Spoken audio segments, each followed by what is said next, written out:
Robert, were you disappointed at all that you didn't have to call defenses on Sunday? Yeah, it was awesome. Be able to sit back and watch offense go to work. You don't get many opportunities at that. I don't care what team you play for. You just don't get opportunities to be able to be a spectator as much. So it was pretty cool. You notice in the fourth quarter that your team has more energy, just the way it's playing. But your side and defense. It is contagious. When the offense was moving the ball, you could hear our guys there on the sideline. It was the urgency at which they felt that they needed to get the ball back for the offense because they were doing so well. So it's a team game. You know, it's no different. If the defense is getting 3 and outs, the offense is going to feel like they need to get going. If the offense is staying on the field, the defense is going to feel like they need to get them the ball. And so and then special teams doing what they've been doing all year, and they've been playing great ball. So the whole thing it's always about team ball. So last week was a pretty cool example of it. Do you expect both your corners to see him at times? For sure. I'm sure they put DeAndre everywhere. He's a heck of a receiver too. So I anticipate K1 getting some of DeAndre Hopkins too. So it's going to be a cool challenge. See how Witherspoon, it seems like Witherspoon gets a little bit better each week, and that this will be a nice test to see exactly where he is. Are you sort of eager to see how that matchup goes? You know what? I am. I'm excited really for the whole group, and I don't ever want to shut down questions or anything, but for just like Witherspoon and the challenge that he has ahead of him, Colbert and the challenge that he has, Dante Johnson, the defensive line to see if we can get after the quarterback, the linebackers running and hitting. So it's all 11. We've been doing a really good job. We've been steadily improving as the year has gone, especially since that Dallas game. And for us to continue that growth, to get better, so at the end of the year we're peaking. That's kind of the way this whole system is built. Is that come crunch time, we're playing at a faster level, faster speed than everybody else. And once we get going as an organization, it's really going to start showing. On the Cassius Marsh sack where Buckner helped set it up, how well did Buckner execute that? Is that something that you can do? You know, he did a great job. I'm sure they're going to, but it kind of showed up a little too much on tape. He's got to figure out how to get a little more sly with it. But it's not something we've been doing this year.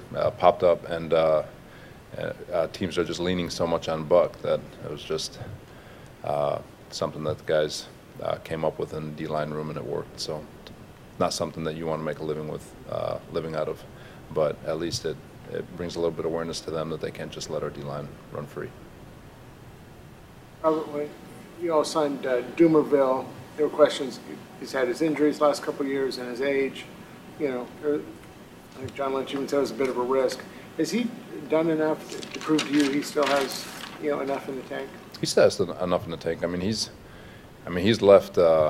He's missed 2 sacks where he had them in the hands, and he had one called back because of a penalty. So he's been inching towards double-digit sacks. So he's been producing, and with Leeds you'll get even more opportunity for him to get out there so he can produce even more. But he's been pleasant. I shouldn't say a pleasant surprise. The guy's been all-time in terms of QB rush production. So from that standpoint, when you're dealing with people like him, I don't know if you're ever really surprised, but it is awesome to have him here. He's an option year on his contract. It would seem like edge rushers are a need here. Do you envision him as part of the future? I envision all of them. Of course, the evaluation process always goes, and I'm sure that's something that John and Coach Kyle are constantly talking about with Adam and Martin Mayhew. Talk a lot about the simplicity of your defense. What are the virtues of simplicity? Speed. You get to the point where if you have continuity in the back end, especially even in the front, where guys are continually working together, they start understanding where they need to be, and they can start focusing less on the responsibility and what we're asking them to do, and more about the offense and what they're doing to them. And when you get to a point where you can play with great anticipation, you can play much faster than the people around you.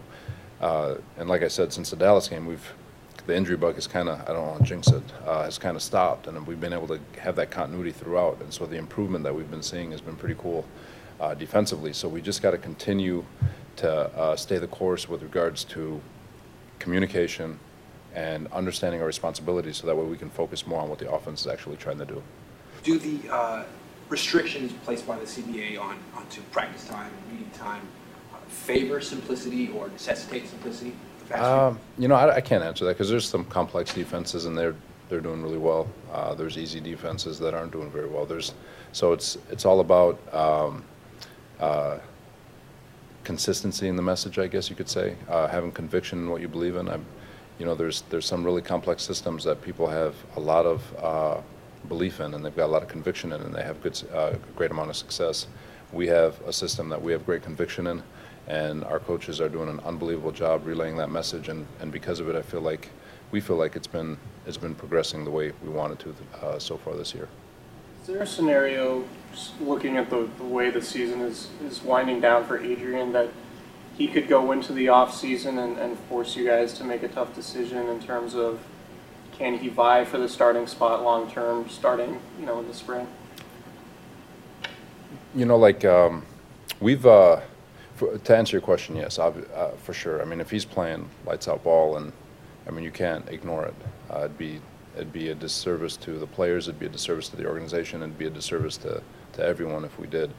We've taken great pride. Kyle has done an unbelievable job delivering the message of the people who do it right, the people who work deliberately and show that they want to get better and show that they want to do things necessary to play great on Sunday are going to be the ones who play. And that message has been supported from the top down. And so because of that support and because of that ability to have that conviction over what he wants from our players, we've been able to keep that open mind and allow everyone a chance to go compete for whatever job that they're trying to get. Playing lights out ball, or is he? I mean, he's doing a really good job. He's showing up on tape. He shows a really good feel back there. Obviously, there's still 4 games left, and so he's going to have 4 really cool opportunities to go showcase some more. But he's showing some really cool traits that we look for out of that free safety. Bears' longest 2 passing plays were either a screen or a dump off to running backs. Was that a product of what he was doing in the middle of the field, or was it just kind of the way the game was going? It's the way the game was going, for sure. I don't know if they really had an opportunity to challenge us downfield. We were playing really, really good coverage in the back end. They had the 121-yard screen that was a result of some poor tackling on our part, something that we've been working on to get better at. But other than that, I think that was their biggest one. They hit a slant that went for 12, but they had 1 explosive pass the entire day, and it came on a screen. So we feel really good about what we've been able to do back there. And so for him, just patrolling it does help that if they do try to test us on the sideline, he does have the ability to go red line to red line, which sideline to sideline. I think only 1 pass traveled 11 yards past the line of scrimmage. And so obviously that was by design on their part. Was that because of the coverage, do you think, when you watched the film? They just didn't want to, there was nothing open for them? Maybe a little bit of both. We do feel like that they're really starting to understand our 3D principles. Keep the ball underneath, kill zone opportunities. With it, yeah, you do get a higher completion percentage, but when you take all their dropbacks, we look at it 4 or 5 or less as a win for the defense. 6 or more for the offense on a pass play is a loss in our mind. So from an efficiency standpoint, we feel like, I can't give you the exact number. I have it written down somewhere, but I think they dropped back about 20 times, and he either scrambled, or it was a sack, or it was a check down for 3 or 4 yards on a good majority of the plays. So I think in our mind we lost about 6 of them. So overall, we felt like, even though the completion rate was good, we felt like we were doing really well on defense. Is yards per attempt a stat that I'm sure there's different Yes. stats you look at? Is that a big one? Big one for us, yeah. Trying to keep it 5 yards or less. Question about the simplicity of your defense. Does the simplicity make the restrictions on practice time and meeting time less of an issue for you and your team? You know what, Coach Halfley, he does an unbelievable job with those guys on the back end, especially with all the cycling and all the different things he's had to do back there with injuries. But he talked about it this week and last week, where one of the few times that it was like an aha moment where it's like, man, in these meetings, I don't have to talk about scheme or anything. I can just talk about what's happening on the football field. And so for for him, he felt like he could really start teaching instead of having to reteach something that was happening in OTA. So to answer your question, it does, because we can get to the nuts and bolts and teach football rather than scheme. Has Ryan Shazier been talked about among the players, and do you emphasize tackling or anything like that in the wake of an injury like that? You know, it's terrible what happened to him. Love that kid too. He's a fantastic linebacker. If it's been talked about with the guys, I haven't heard it. But our style of tackling, it goes back to keeping your head out of the game, shoulder tackling, keep your head leverage side.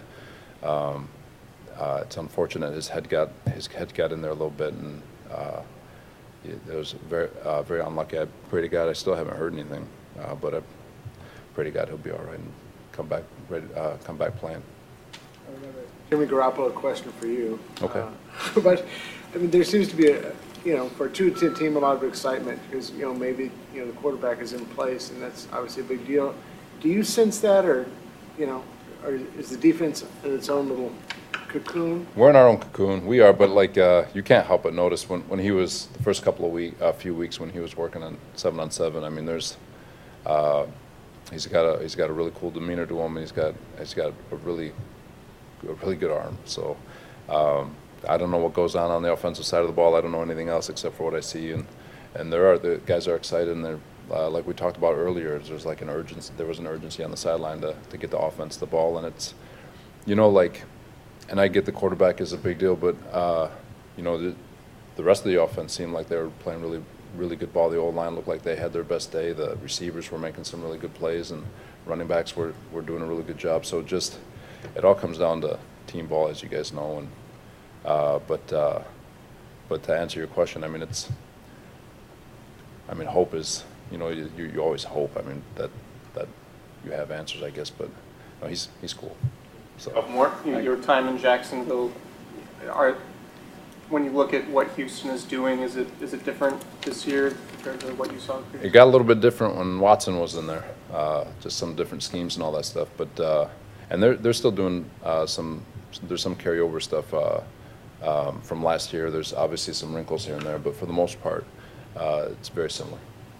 You obviously had time in Houston, so did a lot of other coaches on the staff. What's this year been like, just reuniting with everybody, just from how long ago was it, about 10 years ago or so, where you guys were? We still keep in contact because when Kyle was with DQ, that's the same group of guys. So my best friend is Matt LaFleur. They've been together forever. So there was always that connection, seeing each other, but to actually work again together, it's been really, really cool just because of the fact that from a continuity standpoint, it happens in all coaches' buildings. No one's really worried about looking over their back. There's a lot of trust, not a lot of agenda in terms of what people are trying to get done. So because of it, between special teams, offense, defense, we can work really, really well together to make sure that we're having a really efficient practice without worrying about the other guy trying to embarrass the other person. Because of that, you can get a lot of work done. And so that working relationship combined with the schemes that we all have, it's been really cool.